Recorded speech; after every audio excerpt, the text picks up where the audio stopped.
Hi, it's Katrina! A pendant, a stargate, and a lost scepter! Today I'm going to be showing you some of the most mysterious things from the ancient world. Prepare for intrigue, castle ruins, and lost treasures of epic proportions!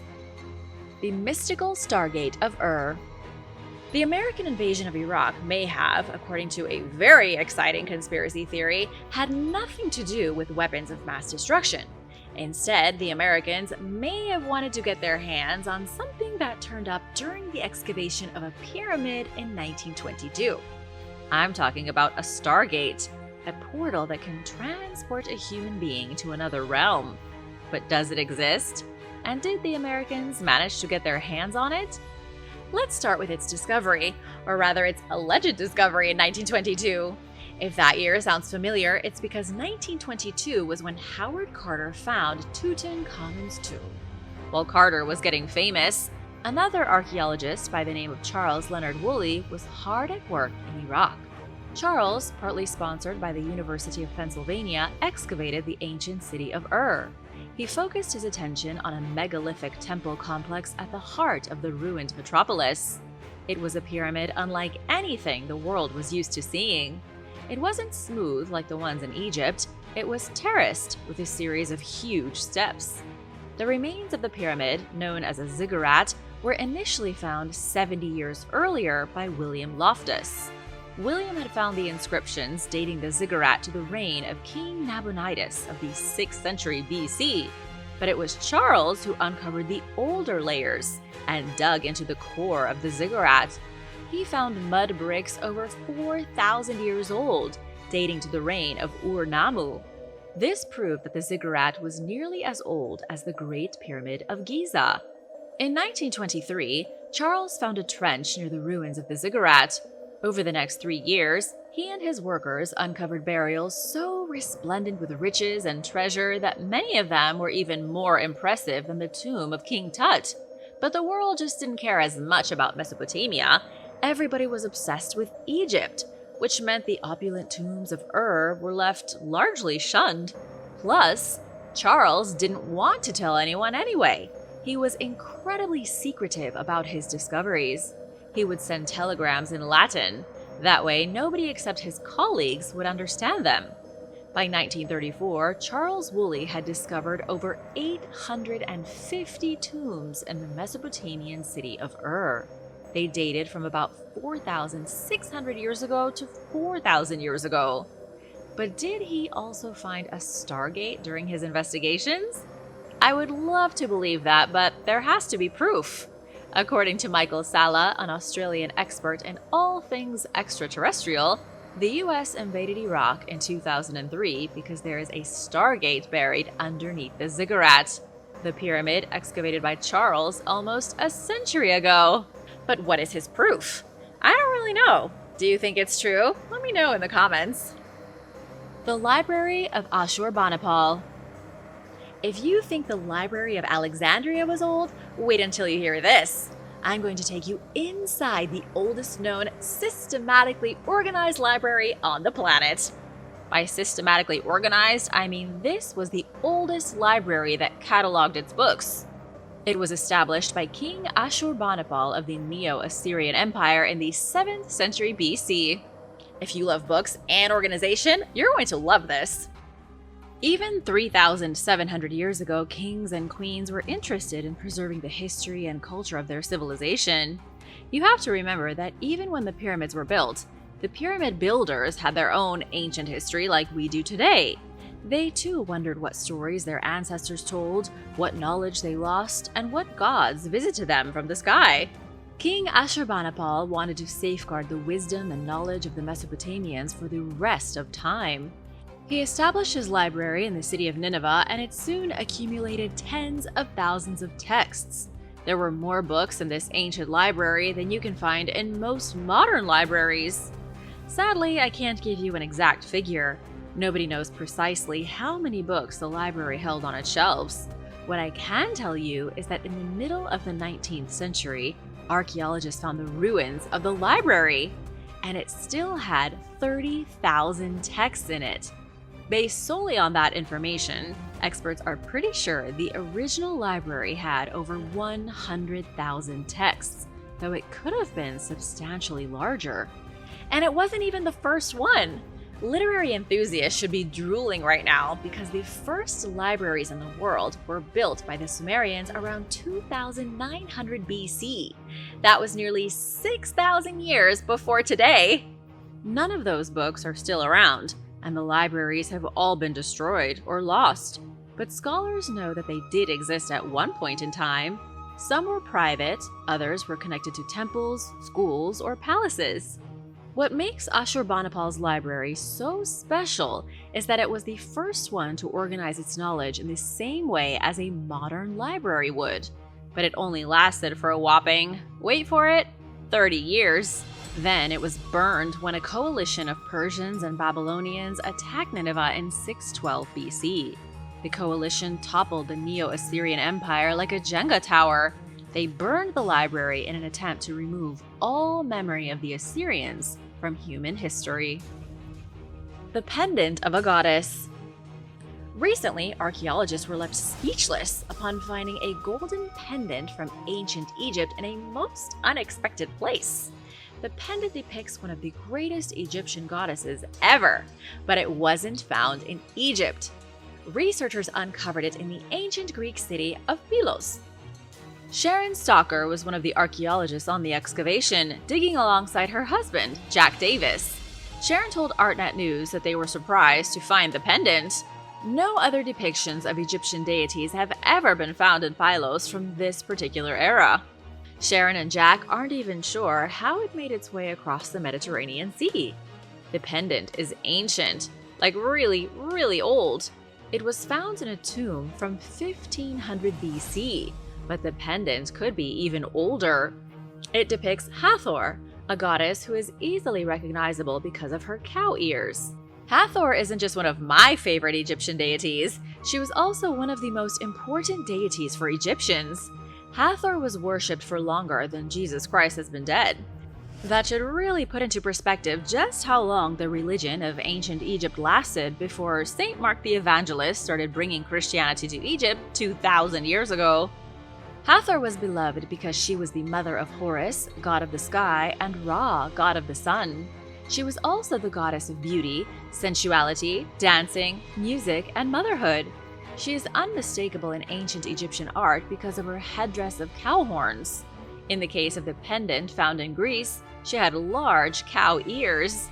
According to scholar Solange Ashby, Hathor was so admired by ancient people that she spread across Egypt and into Nubia. She was worshipped as early as 2300 BC. The incredible pendant was discovered inside a subterranean tomb shaped like a beehive. Sharon and Jack were hoping to find the remains of workshops and houses, but instead came across the burial tomb. The tomb was made during the reign of the Mycenaean civilization. The presence of the pendant suggests there was more of a cultural connection between Egypt and Greece than historians previously thought. And now for a quick break, because it's shout-out time! I want to give a big thank you to Crystals4992 and Kids! Hi guys! And to William House 8602 for watching and supporting this channel. Be sure to subscribe if you haven't already to join the Origins Explained family, because why not? The oldest map in the whole world. You're going to be blown away by the truth behind what might be the oldest map in the world. It predates written language and was discovered in Ukraine in 1966. It's believed to be about 12,000 years old, dating to the days of the biblical flood. This map may have been drawn when Noah was busily wrangling 2 of every animal onto his ark. Perhaps the craziest thing though, and I say crazy in the best way possible, is this. The map was inscribed onto the tusk of a woolly mammoth. How cool is that? Here's a picture of the map. The drawing, which was etched onto the tusk, appears to show some dwellings built alongside a river.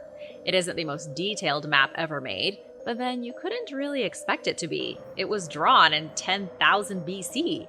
It looks like someone tried to make a map of their riverside settlement. Someone, as in a cave person, wearing a loincloth, maybe even a robe of bear fur. Things are going to get even better when I tell you about the place where the mystery map was found. The archaeological site is called Mezirich. It's not far from the capital of Kiev, where humans lived in mammoth bone huts 15,000 years ago. What I mean by mammoth bone huts is actual huts made using the bones of mammoths. Instead of cutting down trees and building timber cabins, the people of Mezirich scavenged bones of beasts and used them to build their houses. Each dwelling was monumental, around 240 square feet each. It's not much by modern standards, but considering the walls were made from stacked mammoth skulls, femora, scapulae, humeri, and nominatis, it's pretty impressive.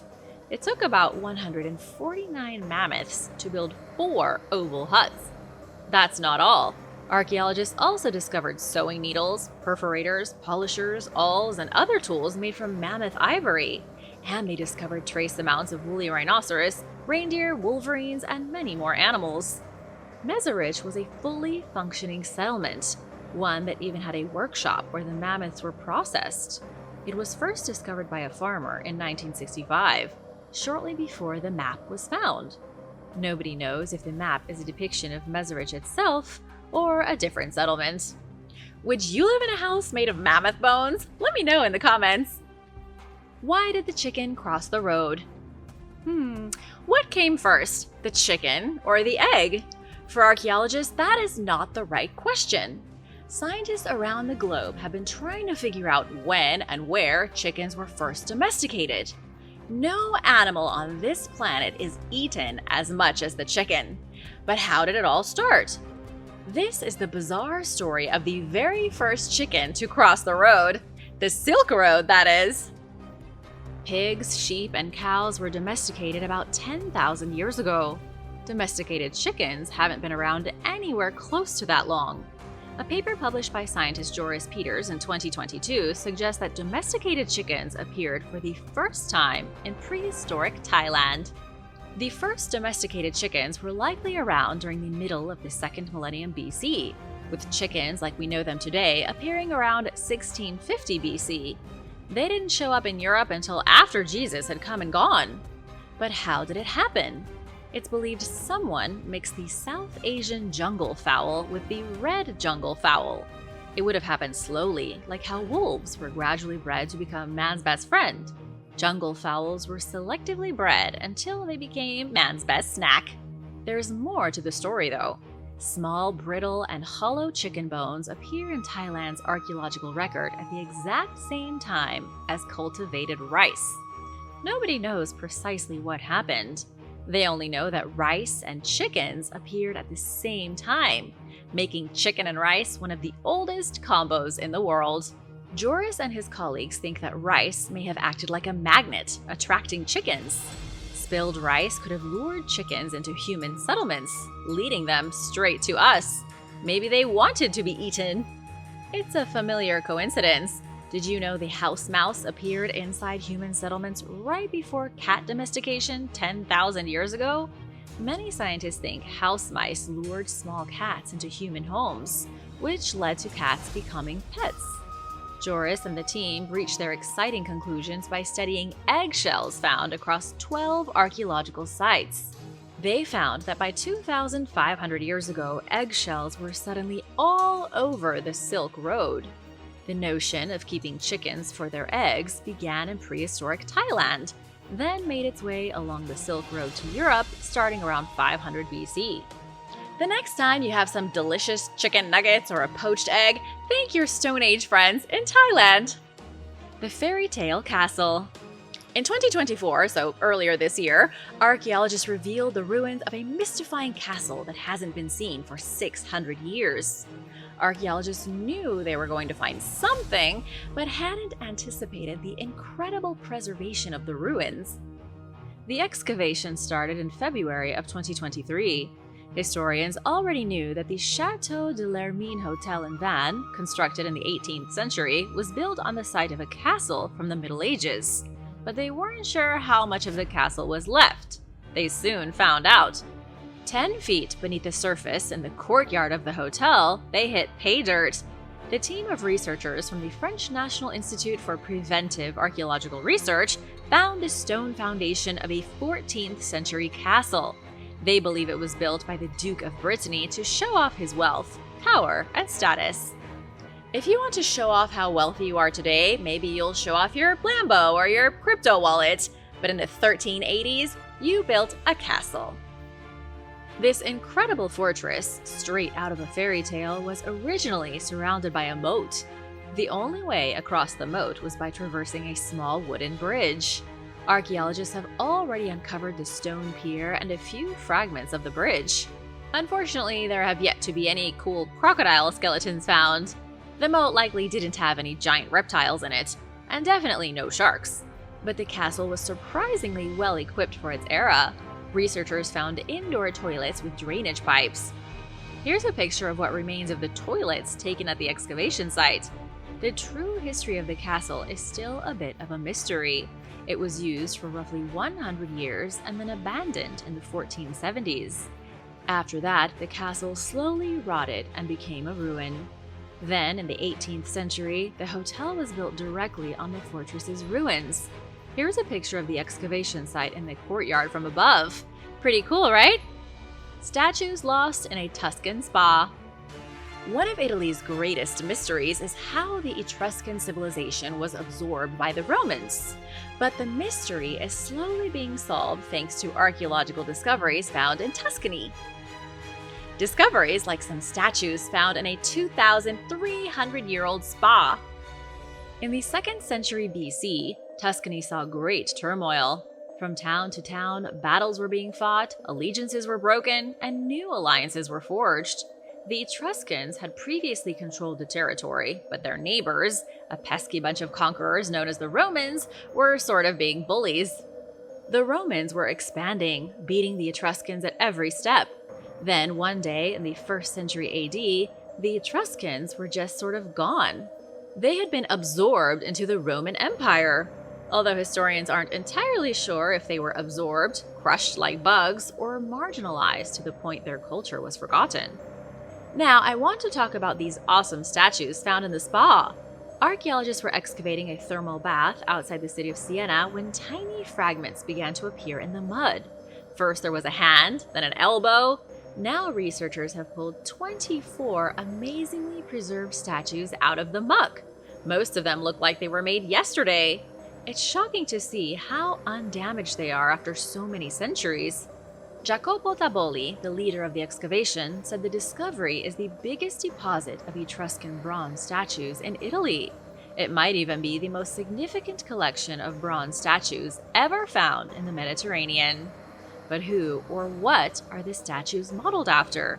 They depict gods that are recognizable even today. The statues are of Apollo and Hygeia and other gods worshipped by the Greeks and the Romans. But what makes them extra interesting is that they still have inscriptions on them. The inscriptions are the names of important Etruscan families. These amazing artifacts show that the Etruscans worshipped the same gods as the Romans. The Romans probably stole the gods of the Etruscans and absorbed them into their culture. As for what the statues were doing lost in a spa, that's a bit tougher to explain. Researchers think the statues may have been drowned in the thermal waters as part of a ritual.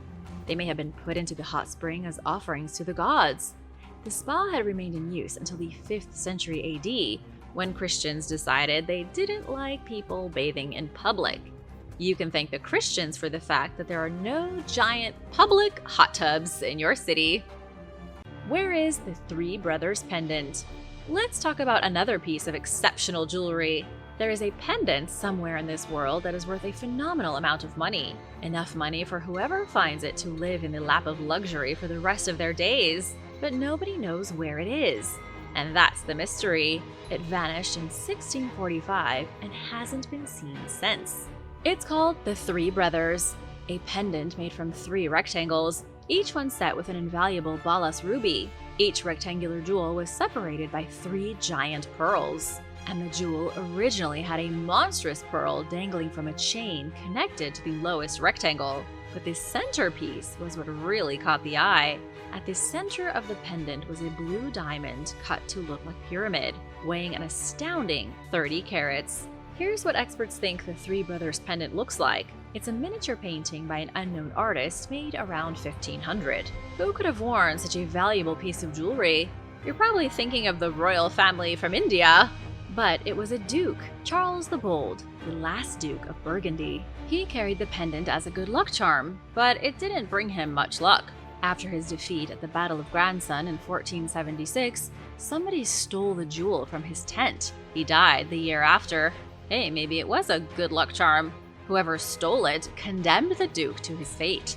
The jewel found its way to King Henry VIII, then to his successor, King Edward VI in 1551. 3 years later, in 1554, Edward gifted it to his sister Mary I.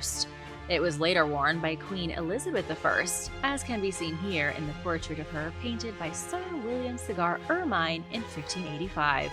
Then it was gone. Just before the middle of the 17th century, it vanished without a trace, and nobody has a clue as to where it went. Its last known location was in the Netherlands in 1642. It had made its way to Henrietta Maria, who may have pawned it at a bank in Rotterdam, but nobody knows. And so the extremely valuable and historical piece might still be out there somewhere, maybe hidden in somebody's attic. Mysterious rock art in Brazil. A truly remarkable series of rock engravings have been found in Brazil. The country's National Institute of Historic and Artistic Heritage dated the engravings to the 1st century AD. They were identified at 16 sites across the state of Tocantins. Plus, the sites have evidence of human habitation dating back 12,000 years. It's tough to imagine what life was like in the Amazon jungle before civilization really got started. It must have felt like being alive at the dawn of time. Although for them, it would have just been another day. Scientists don't know much about what was going on at the sites 2,000 years ago, never mind 10,000 years before that. Their only clues are etched onto rock faces. Researchers found artworks depicting footprints, animal tracks, and strange heavenly bodies. It looks as if the ancient jungle dwellers were trying to engrave what they saw when they looked up to the heavens. But that's not the most exciting part. I think the coolest part is that across the 16 sites, researchers identified recurring symbols. This means there must have been a shared belief system. The jungle dwellers, even ones who lived far from one another, shared the same religious beliefs. However, archaeologists are clueless as to what those beliefs were. They could have worshipped a flying spaghetti monster for all we know. There were also some ancient paintings discovered, curious artwork made using red pigments. But the paintings are faded and harder to discern than the engravings. They also appear to be older and may have been made by a different culture. These discoveries prove that contrary to old beliefs, the Amazon was home to many civilizations in ancient times. The creepy grave. One of the creepiest places in Ireland also happens to be one of the most picturesque. At the top of a hill just east of Bagencop, there is a large mound of grass. But if you look closer, the grass is growing out of the top of an ancient tomb. The Hulbjerg Passage grave has been at the top of this rural landscape for the last 7,000 years. Records from 1875 show that nobody knew about the secret at the top of the hill. The grave was overgrown by thorn bushes and would have been invisible from the bottom of the mound. It wasn't until 1947 that people got suspicious that there was something more than meets the eye. Then, in the 1960s, Langeland's museum began a major excavation project. Workers found the remains of at least 53 humans. But that's only the start. Researchers also discovered objects made of bone, amber, flint, and clay. And they found evidence of ancient dental surgery. If you think going to the dentist today is bad, imagine 7,000 years ago, when tools were made from human bones. Among the 53 human remains discovered, 2 skulls proved more interesting than the rest. One of the skulls had several teeth left, which had holes in them made by what was most likely a flint drill. Scientists used modern scanning equipment to illuminate the marks from a rotating drill. They were so intrigued that the team recreated the procedure using the same tool. From start to finish, the operation would have taken about 5 or 6 minutes using the primitive flint instrument. It was definitely painful. But when it was over, the patient was likely relieved because hopefully their tooth pain was gone. The second interesting skull also had a hole in it, but not in a tooth. Scientists found evidence of a hole drilled above the person's temple, a very early form of trepanation. A Stone Age surgeon drilled a hole in this man or woman's skull to alleviate pressure on their brain, probably after a blow to the head. The passage grave is pretty creepy. It's dark, it's cramped, and it was filled with bodies. But it's amazing because it shows that even before the first city rose from the dust of Mesopotamia, human beings were practicing surgery. How does that even make sense? Viking body modification. Body modification is not a new fad. In fact, many Vikings 1,000 years ago were likely more modified than many hardcore body modders today. What I'm about to tell you could change your whole perception of Vikings. At a cemetery on the small island of Gotland in the Baltic Sea, scientists found the skeletal remains of some Vikings. The skeletons included males who had carved grooves into their teeth, and 3 Norse women who had elongated their skulls. There is a major mystery going on here. The male skeleton with the horizontal grooves in his teeth isn't out of place at all. Vikings were known for modifying their teeth as part of their culture. But the 3 women with extra long skulls have left scientists in shock. Never before have archaeologists found proof that Vikings practiced cranial deformation. Mattias Toplak is a Swedish archaeologist who specializes in Viking burial customs. He and his colleagues recently published their study on the bizarre skulls discovered in Gotland. Mattias believes he might be able to explain the strange heads. In the 10th and 11th centuries, there were many civilizations and cultures who artificially elongated the skulls of their infants. This was likely done to increase social status or to present themselves as members of a particular ethnic group. However, these are only guesses. Scientists have never been able to 100% confirm why cultures practiced elongation procedures. The one thing that's for sure is that the Vikings did not practice it. They were all about body modifications. They altered their teeth and may have used wood ash to dye their skin dark blue, covering themselves in tattoos. But they didn't warp their skulls. The 3 long skulls belong to 3 women who lived in the last half of the 11th century, near the end of the Viking Age. One of the women was buried with expensive jewelry. The other women were buried with a few scraps, suggesting they weren't rich at all. Mattias's idea is that the 3 women weren't even Vikings. They may have come from Bulgaria, where cranial deformation was hugely popular between the 9th and 11th centuries. They could have arrived in Scandinavia with their skulls already elongated. Either that, or it's possible their parents were merchants. Maybe their parents traveled to southeastern Europe, where they learned about cranial deformation. When they returned to Gotland, they elongated their daughters' skulls. Maybe they were hoping the fad would take off, but considering that no other skeletons like this have been found, it clearly didn't. The mysterious antique artifact. A strange historical mystery is currently unfolding in the small town of Trapp. If you haven't heard of Trapp, don't be alarmed. It's a quaint little town on the eastern shore of Maryland that not many people know about.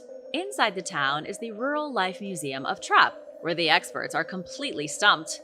As a local institution, the museum encourages the public to contribute any items they don't mind parting with that have historical significance. It could be anything from a photograph to a piece of farm machinery.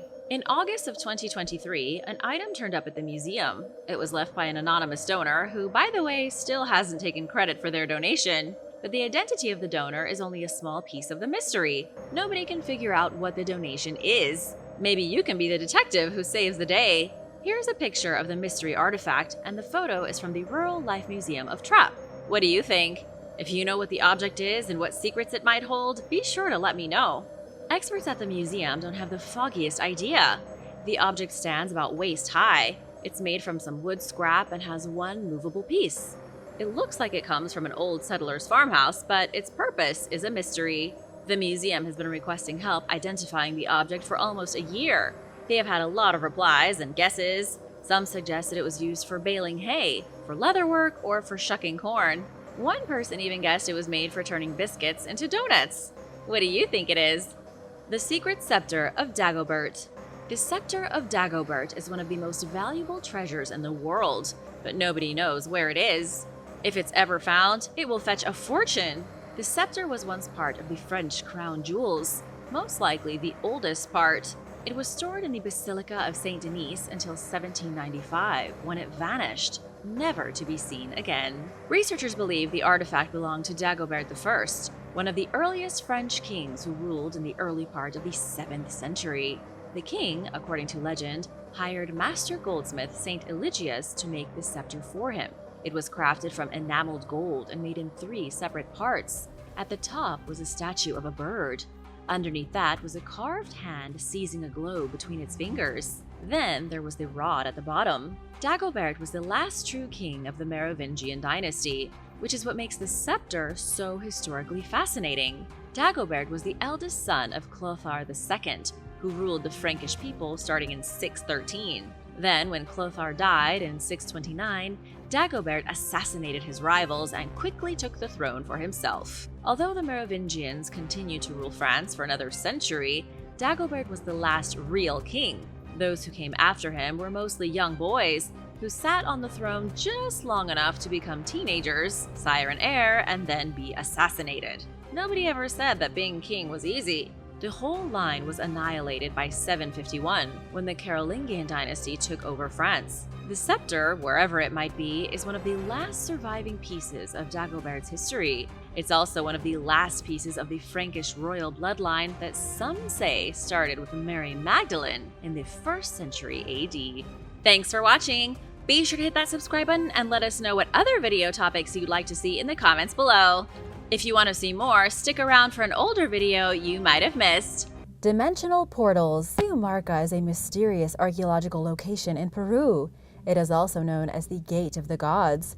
It can be found near Lake Titicaca, the very place the ancient Inca believed the world was born.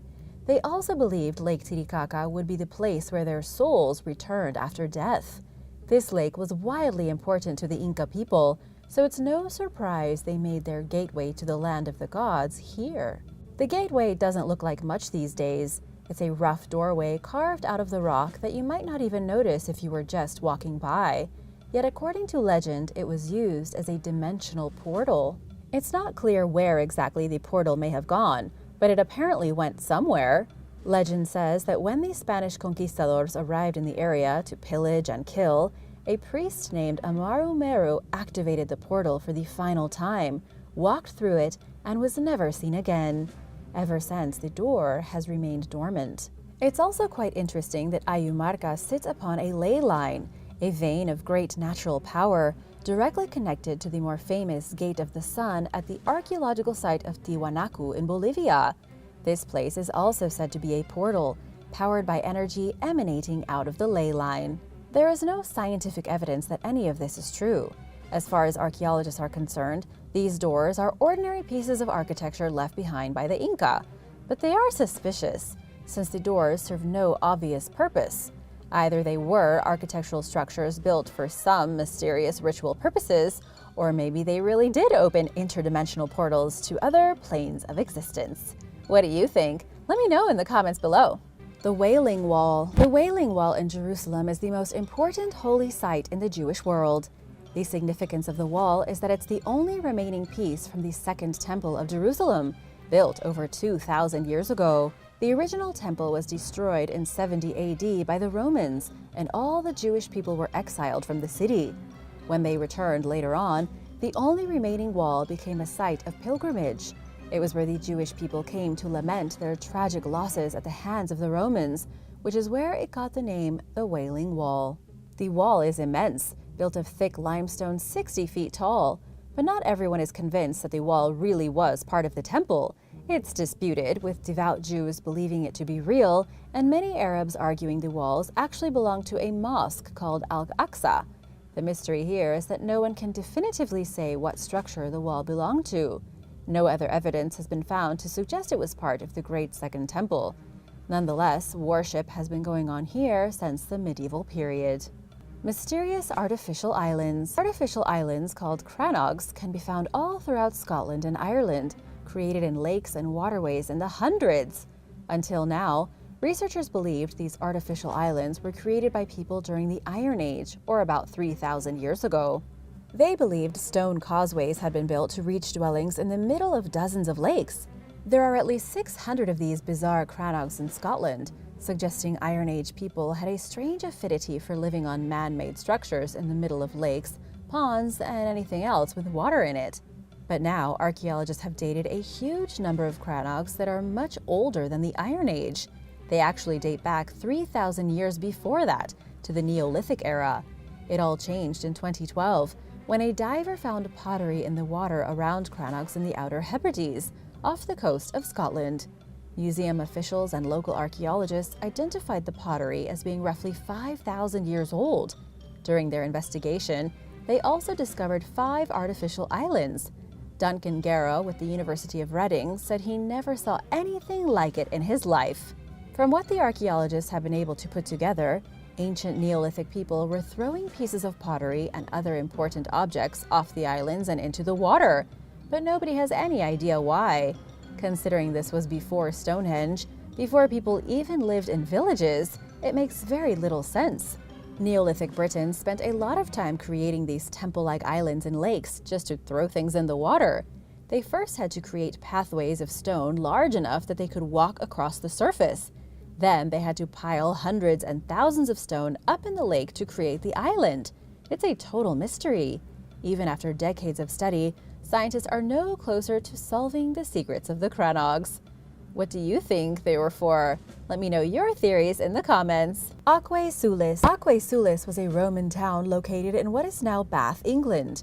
The site originated as a great place of worship for the Dobuni, people of the Iron Age.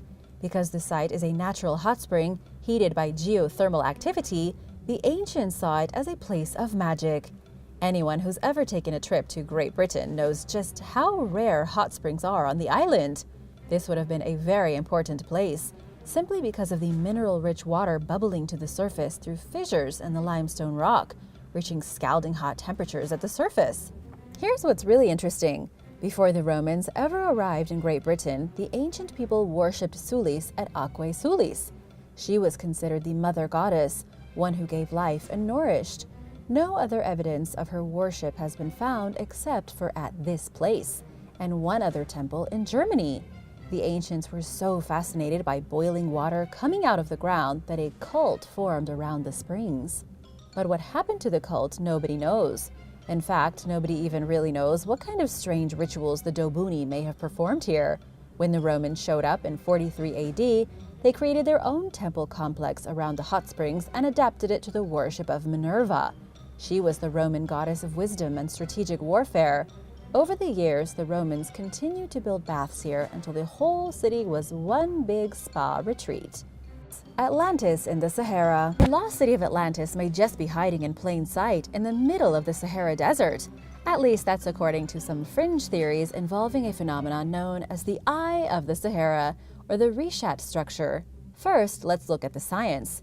The Eye of the Sahara is a peculiar formation unlike anything else on the planet. It's a geological dome 25 miles in diameter that very much resembles an eye. The sedimentary rock beneath the surface has been exposed to create a very unusual coloring in spirals around the center. It looks like an impact crater, but no evidence of an impact has ever been found. Scientists say it's nothing but a geological anomaly formed about 99 million years ago. Others believe it's the true location of the mythical city of Atlantis. It seems to be about the same size as Atlantis as it was described by Plato in ancient Greece when he first detailed the lost city 2,000 years ago. It's also close enough to Greece that it wouldn't be that surprising for some people to have seen it. However, it's a pretty shaky theory. Absolutely no archaeological evidence supports the idea of Atlantis in the desert. Nothing has been found that could remotely confirm any ancient civilization living here. Unless Atlantis was slurped into the earth by some kind of enormous sinkhole, it likely was never here. Where do you think Atlantis could be if it were real? Let me know your theories in the comments. And now for number 5. But first, want to give a big shout out to Young Smile and William Bowskill. Thanks so much for watching and supporting this channel. If you are new here, be sure to subscribe if you haven't already for more videos about amazing discoveries. Egyptian door to the afterlife. Inside the tomb of an Egyptian official, located near the infamous Karnak temple in Luxor, Egyptian archaeologists found a door to the afterlife. It dates back 3,500 years and was supposedly the gateway through which spirits of the recently dead would travel to the underworld. The door is almost 6 feet tall, a single chunk of pink granite scrawled with religious hieroglyphic texts.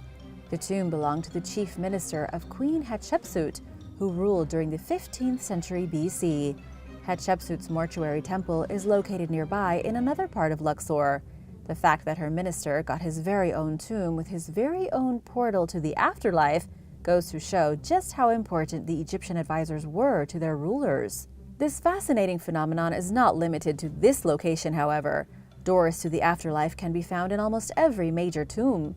These are false doors that were installed in the western walls of tombs, usually in front of offering tables laid out with food and drink for spirits. The Egyptians believed that after a person was buried and their tomb was sealed, their spirit would come free, have a bit of a feast, and then move through the door and into the next world. The Dead Cities of Syria. Dead cities of Syria are scattered across the northwest region of the country. There are over 700 abandoned settlements that date back to the days near the end of the Roman Empire and the rise of the Byzantine. They were built between the 5th and 8th centuries, then promptly abandoned. The whole area is awash with the ghostly ruins of both homes and businesses. What's even more shocking is that most of the dead cities are quite well preserved. The villages and towns still have their houses standing. There are still funerary monuments, sanctuaries, pagan temples, and much more. To understand why the region turned into a series of abandoned ruins, we need to look at the climate. These places were once major agricultural producers. They grew wheat and grapes and produced olive oil and wine. But when the climate changed, drought decimated the area. Temperatures increased, the land became barren, and over time, the villages were deserted. There is very little mention of them in the history books between the 12th century and today. Not since the Eastern Roman Empire has anyone officially lived here. Göbekli Tepe. Archaeological site of Göbekli Tepe is the most mysterious in the world, without a doubt. There may be more places filled with supernatural curiosities, but nowhere holds the secrets of civilization quite like Göbekli Tepe. Chances are you've heard of this place before, but here's a quick recap just in case. Göbekli Tepe was discovered in Turkey, originally built by a nameless group of prehistoric people some 6,000 years before the first stone was placed at Stonehenge. It was first excavated by archaeologist Klaus Schmidt, who kept finding more and more things. The site consists of circular stone enclosures, elaborately carved pillars, and the strangest statues of humans, animals, and unidentifiable monsters. Here's where things get really strange. These structures are over 11,000 years old. That makes them the oldest monumental structures built by human hands. There have been older things made by people, but this is the oldest structure not built specifically for shelter. The truth is that nobody knows what it was built for. It's arguably grander than Stonehenge. It's in complete ruins and it was built before the Ice Age was over. Nobody has any clue how extremely primitive people living in a world of ice and snow managed to put together the wildly complicated building blocks of this place. They even decorated it with highly advanced art and cut stones with shocking, seemingly modern precision. Even after 3 decades of excavations and research, nobody knows the true secrets of Göbekli Tepe. The Burren Portal. In Burren County, Ireland, there is an enormous portal tomb called the Polnabrone Dolmen. It's enormous, perched on a high hill in the middle of nowhere. All that stands of the tomb today are its 3 standing stones and a very heavy capstone on top. Archaeologists have dated it back to around the year 4200 BC, although nobody has been able to figure out exactly what it was used for. We know it's the second biggest and most impressive out of the 172 dolmens found in Ireland, but we don't know if it was used specifically as a collective burial site, if its purpose was as a part of an ancient ritual, or a simple territorial marker. When the site was excavated back in 1986, 33 human remains were found buried underneath it. But what's odd is that most of the bodies appear to have been buried after the dolmen was already there. The plot thickened in June of 2020 when archaeologists found evidence that one of the people buried here was an infant with Down syndrome. Many of the bodies showed signs of arthritis. Their teeth showed evidence of malnutrition. Plus, all the bodies were buried haphazardly. None of the skeletons were intact, meaning the dolmen probably wasn't meant to be a permanent burial place. It's just that 33 unlucky people had their remains left underneath it and then forgotten. There was even a baby found buried underneath the portico. It's highly likely that the ancient people of Ireland did whatever they did here on purpose. It may have been religiously significant or had something to do with superstition. But sadly for us, archaeologists haven't been able to figure it out. Post-Babylonian settlement. A team of Russian archaeologists and their Iraqi colleagues discovered a mysterious settlement in the Dagobert governorate of Iraq. The settlement dates back to just after the end of the Babylonians, found about 20 miles from the major ancient city of Ur. Right now, it's unclear who built it, but archaeologists have some interesting theories. The settlement was founded 4,000 years ago and is one of 1,200 archaeological sites in the region. Remember, this is ancient Mesopotamia, the very cradle of civilization. Head of the Russian excavation, Alexei Diakonov, says the team started their research here in 2019. After excavations at the site, Alexei speculated it could have been the capital city of an unknown state that rose up after the fall of Babylonia. It was in the middle of the 2nd millennium BC when the Babylonians suffered a political collapse that caused the slow but steady destruction of urban life. In the aftermath, minor kingdoms rose and fell, and this very well may have been the capital of one of them. It's a fascinating mystery because there is just no way archaeologists can figure out the secrets of these unknown people, where they came from, where they went, or who their descendants might be. Egypt's Lost Hall of Records. While a Hall of Records might sound quite boring, there is a rumor that there is an ancient lost Hall of Records from ancient Egypt, similar to the Library of Alexandria, containing all the secrets and knowledge of the ancient world. Famous clairvoyant Edgar Cayce went into a trance and declared that the refugees from the lost city of Atlantis had buried their secrets in a Hall of Records under the Sphinx. Although he died in 1945, he wrote many books and started a holistic and paranormal research foundation. People inspired by Cayce's predictions went to Egypt to learn more about the pyramids and the Sphinx and tried to find these invaluable historical documents. Most scholars reject this belief, arguing that there is no actual evidence of such a place existing. In 1998, Director of Egypt's Supreme Council of Antiquities, Zahi Hawass, led excavations at the site, and the team reportedly discovered several natural caves containing no artifacts. But this did not stop people from believing that the Hall of Records is real. To this day, believers in ancient aliens accuse the Egyptian government and mainstream experts of blocking further investigations. They believe that authorities' denial of access to the site implies that they are keeping secrets about what's really there. The Sphinx has always gotten everyone's attention with its aura of magic and mysticism, and the strange, mysterious holes found throughout the structure make people wonder, what is the Sphinx hiding? There is one rumor that the Hall of Records was sealed off by a pre-Egyptian society way back in 10,500 BC, because that's the last time that the Leo constellation lined up with the area between the Sphinx's paws. How would anyone know that? I'm not sure. However, ground-penetrating radar has revealed empty spaces and abnormalities in the ground below the Sphinx.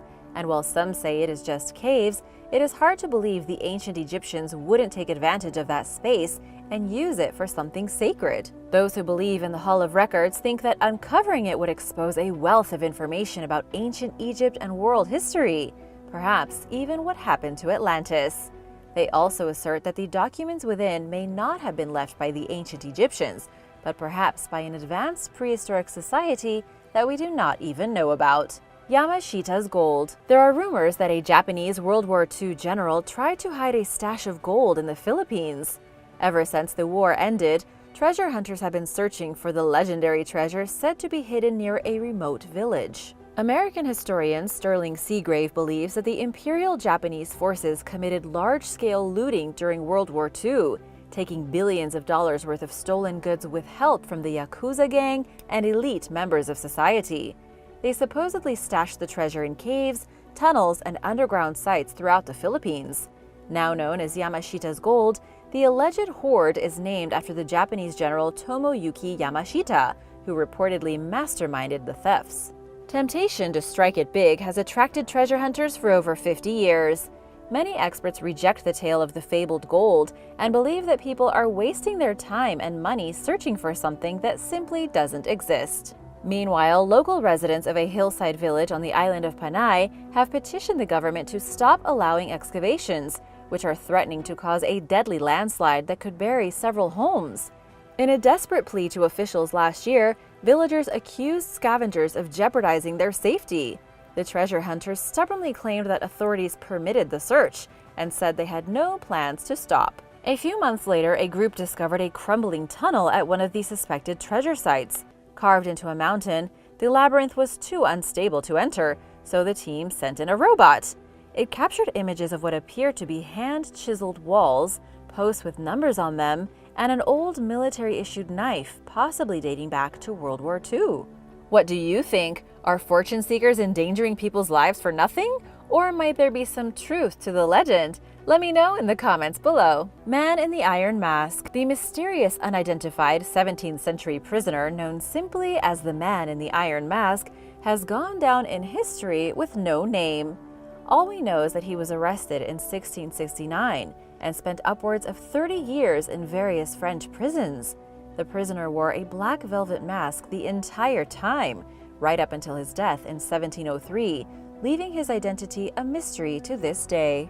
Ever since, people have been trying to figure out who the man was. Scholars have debunked the claims of writer Alexander Dumas and the renowned philosopher Voltaire, who alleged that the prisoner was the twin brother of Louis XIV, also known as Louis the Great. Most modern experts believe that the man's name was Eustache Dagobert, according to historian Paul Sonino, who claims that the captive was a valet for someone important. As a valet, he would have had a very close relationship with whoever he served, and may have overheard important secrets. This would explain why he was kept under such tight security for so long. Sonino thoroughly studied records and concluded that Dagobert worked for the treasurer of a wealthy and high-ranking church official named Cardinal Mazarin. Evidence indicates that Mazarin may have accumulated some of his fortune by swindling English royalty. The historian theorized that Cardinal Mazarin's treasurer caught on to the dirty deed, Dagobert in turn found out about it, and then he mentioned it to the wrong person. Perhaps his punishment came in the form of lifelong imprisonment, along with threats of execution if he ever dared to expose his identity. While we may not ever know what the Man in the Iron Mask looked like, we now at least know who he probably was and what he might have been locked up for. Taj Mahal Basement. The Taj Mahal was built in 1632 for Mughal Emperor Shah Jahan's favorite wife, Mumtaz Mahal. Situated on a 42-acre complex in the modern-day city of Agra in India, the breathtaking monument is the couple's final resting place. Their tombs are locked in a sealed chamber in the building's basement and are generally off-limits to visitors. Directly above, on the first floor, there are 2 replica burials on public display.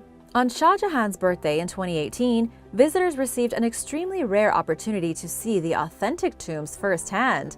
Sadly, they found the graves in a deplorable state, blackened from years of neglect, and so they called on the government to restore them and to grant regular public access. By allowing visitors regularly, authorities would be held to higher standards of accountability when it comes to maintaining the tombs. But officials maintained their typical cryptic demeanor, and the tombs remained closed. This type of response is one of several suspicious things people have pointed out about the Taj Mahal. There is also speculation that the structure was built on the site of a former Hindu temple, and that the basement contains Hindu artifacts and artwork. In 2019, a parliament member claimed that these objects had been removed from the Taj Mahal in 2011, and that he had documentation proving that it was built on stolen Hindu property. There is also the mystery of locked doors hidden underground, and nobody knows what's behind them. It's believed that there may be as many as 22 secret rooms beneath the Taj Mahal. If they do exist, only a privileged few know what's inside them, but even so, the mystery remains as to who built the rooms in the first place. King Solomon's treasure. According to the Hebrew Bible, Solomon was Israel's 3rd king. He reigned from 965 BC to 925 BC and was known for his immense wealth. The empire prospered under his leadership, during which time Solomon commissioned magnificent palaces and fortresses. He also reportedly had a huge collection of treasure, including the famed Ark of the Covenant, a gilded box that was supposedly built nearly 3,000 years ago, musical instruments made from gold, precious stones with religious significance, the tabernacle, and ornaments from the Garden of Eden. Throughout history, many people have searched for these items, which disappeared when the Babylonians sacked Solomon's temple in 597 and 586 BC. But experts and civilians alike have failed to find any of it. A legendary story written during biblical times, called the Treatise of the Vessels, describes how Solomon's treasures were stashed in hiding places throughout the Middle East.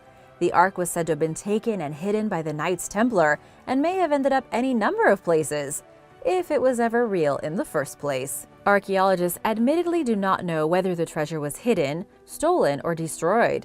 Determining its fate and actually finding it are extremely difficult when faced with untangling the Treatise of the Vessels and the many other stories about the Ark of the Covenant and Solomon's other relics.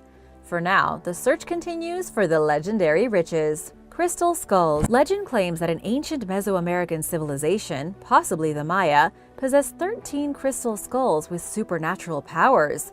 They were supposedly created somewhere in Central America between 15,000 and 10,000 years ago. Today, the skulls are rumored to be scattered throughout different collections. They allegedly vary in size and shade, with some being clear while others are smoky or colored. The artifacts supposedly range from being human-sized and intricately detailed to smaller and less detailed. Many believe that these obscure objects have healing properties and enhance the psychic abilities of the people around them. There are varying theories about the crystal skulls. Some people believe that ancient aliens or the residents of the mythical lost island of Atlantis made the skulls. Pseudoscience author Joshua Shapiro believes that the skulls are ancient computers that detect and record nearby energy and vibrations. He co-authored a book on the topic, in which he claims that these skulls contain a history of the world and that they pictorially replay all the images of people and things they've come into contact with. Where did he get this information? I mean, that would be really cool if it were true. Most mainstream experts doubt these claims, which is kind of understandable given their fantastical nature. And why would the Atlanteans give crystal skulls to the Maya? Using electron microscopes, scientists from the British Museum and the Smithsonian Institution analyzed some of the skulls. They found markings made with modern tools and determined that the items were probably manufactured in Germany sometime during the mid to late 19th century. In other words, it's highly unlikely that any of the far-flung stories surrounding the skulls are true. Cleopatra's lost tomb. The Ptolemaic dynasty of ancient Egypt ended after Cleopatra VII's death in 30 BC. She and her lover Mark Antony committed suicide and were said to be buried together in a magnificent tomb. Filled with treasures made from gold, silver, emeralds, pearls, and ivory, the burial was located near a temple dedicated to the Egyptian god Isis, according to the 1st century writer Plutarch. The tomb's location remains a mystery to this day. Archaeologists have excavated numerous sites in hopes of finding it, but to no avail. One woman, Kathleen Martinez, has devoted the bulk of her career to searching for Cleopatra's final resting place. Her team has spent 14 years digging at a site outside Alexandria called Taposiris Magna, which Egypt's Ministry of Antiquities excavated in 2010 with no luck. Martinez believes that Cleopatra was determined not to let the conquering Roman Empire find out where the tomb would be, so she escaped as a prisoner and ended her life in a place where her own people would find her remains before her captors could. In the process, she evidently also outsmarted the modern-day experts, who have painstakingly searched for it, only to turn up empty-handed. Most researchers believe that the chances of finding Cleopatra's tomb are slim, despite Martinez's optimism. Last year, Live Science spoke with scholars who are experts on Cleopatra, and they were less than confident that her burial will ever be uncovered. They pointed out the possibility that the tomb is located in a part of Alexandria that is now submerged. It's also possible that the burial has been looted and plundered beyond recognition. Do you think Cleopatra's tomb will ever be found? Let me know in the comments below. The heretical monk. Giordano Bruno was a 16th century Italian monk and philosopher from Naples, whose beliefs about the universe got him in some serious hot water with the Catholic Church that eventually led to his death. He studied all books he could get his hands on, even ones forbidden by the Church. He suggested the suns are stars that planets revolve around, which we know today is actually the truth. But back then, a statement like this challenged the claims of big-name thinkers like Copernicus and Kepler, who believed that our Earth and solar system was the center of the universe, and everything else revolved around us. Labeled a radical, Bruno fled Naples in 1576 to avoid the Inquisition. In an effort to stop the spread of the Protestant religion, the campaign sought to persecute people whose views disagreed with the Catholic Church, and Bruno certainly fell into that category. He spent several years in France, where he gained the favor of some influential people, and eventually moved to London, where he lived in the French ambassador's home. Although he had supporters, Bruno routinely encountered opposition. He returned to France, wore out his welcome there, moved to Germany, and then was invited to relocate to Venice. There, Bruno was arrested by the Inquisition, and he was imprisoned for the next 8 years. During that time, he was repeatedly questioned and tried for heresy, but refused to recant his beliefs. In 1600, Bruno was burned at the stake. Records of the event are missing, so nobody knows what the specific reasons were for putting him to death. It's also unclear whether his cosmological beliefs were the main motivating factor for giving him the death penalty, or if other religious offenses played a role. Copper scroll treasure. Discovered in a cave at the Qumran archaeological site on Israel's West Bank in 1952, the copper scroll is different from all of the other Dead Sea Scrolls. Not only is it made from copper, unlike the others, which were written on parchment, but it contains an extensive list of 64 places where literal tons of gold and silver treasures are buried or hidden. Their modern-day value would be astronomical, likely numbering in the trillions of dollars. But the list was written using cryptic language and does not provide precise locations, and nobody has ever found anything from the hoard. Dating back over 1,900 years, the scroll was created when the Roman Empire controlled the Qumran region. Researchers can't seem to agree on a precise date for when the treasures were hidden, but it's safe to say that it was during or around the same time the Romans destroyed Jerusalem. Many experts theorize that the stashing occurred before the sacking of the Second Temple in 70 AD. Meanwhile, some scholars believe that the list contains an unrealistic amount of gold and silver, too much for the treasures to possibly really exist. Sadly, this is one historical mystery that may never be solved, but will be kept alive by those who believe and who are determined to find the missing treasure. Thanks for watching! Remember to subscribe if you haven't already, and I'll see you next time. Bye!